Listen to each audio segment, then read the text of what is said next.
Hey everyone, so if you guys want to save your important documents on Gmail, we can actually do this very simply in just a few clicks.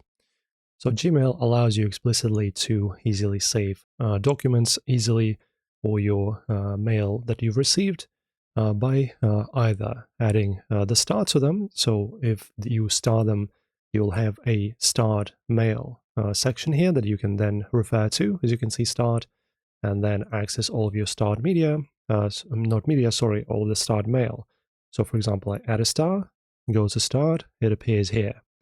And also you can make your mail important. I'm not really sure if this feature is available here. Let me take a look.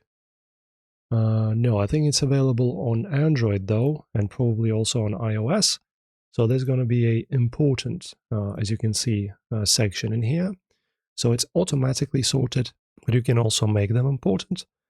So depending on when you're doing this, you will have this kind of button. Let me see, important, this kind of icon next to your mail. So this is also available on Android.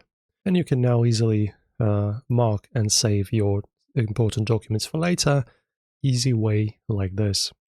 Guys, don't forget to press like on the video and subscribe, and thank you as always for watching.